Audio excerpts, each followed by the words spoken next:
Unang punto, kung matalo ang Chief Justice dito, di ang ibig sabihin pala, ang mga nananalo ay mga honest na tao. Dahil kinondena nila dahil corrupt yung taong yon.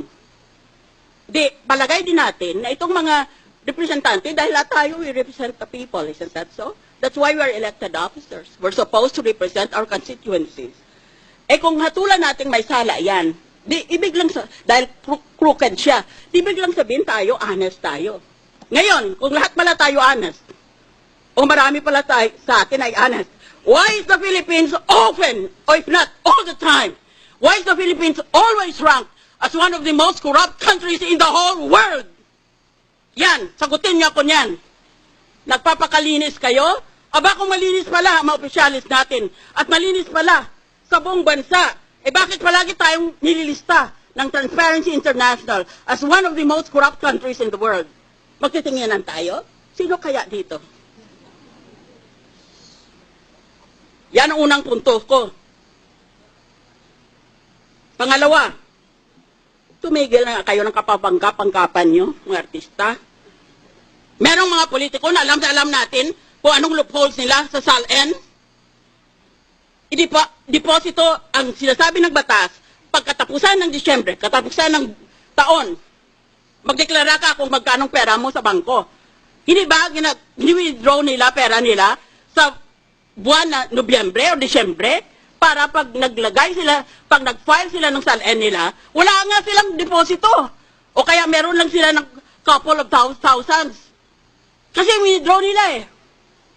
Pag Enero, i-deposit nila uli. Taong bayan, kayo ang magtestigo. Yan. Ba't hindi natin habulin yung ganon? Pangalawa, palusot. O pangalawa, na ginagawa nila na loophole sa SALN.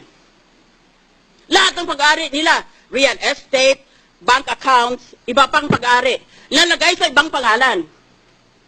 Yan is very, very widespread.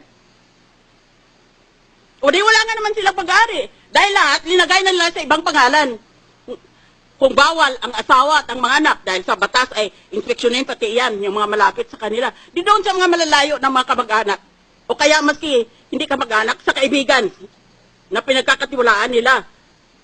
What a hypocritical accusation.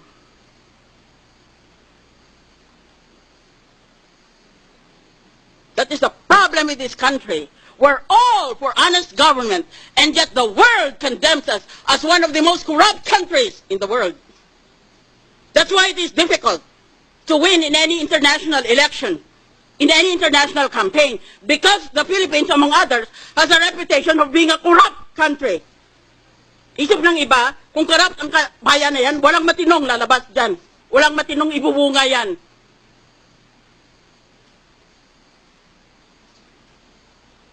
Bawat isa ba sa inyo, walang sala tungkol sa SALN? Bigyan nyo ako ng isa pang buhay. Panginoon, bigyan mo ako ng isa pang buhay. At imbestigahin ko lahat. Isa-isa. Dito sa Senado, sa House of Representatives, tignan natin. Pati sarili ko, imbestigahin ko. Order, please. Ang daming loopholes ng SALN na yan. Ba't hindi kayo umimik noon? Ba't ngayon bigla na lang kayong so exercised about a loophole? Well, if that is the case, then let us all just put our assets in dollars and know the purpose of the SALN will be perverted or corrupted. That is true. But what about all the other loopholes? Bakit ngayon lang kayo nagalit tungkol sa loophole na yan? Bakit doon pa? Dahil, yung iba sa atin, dinagamit yung mismong loopholes na yon. Hindi lang sila ma-impeach.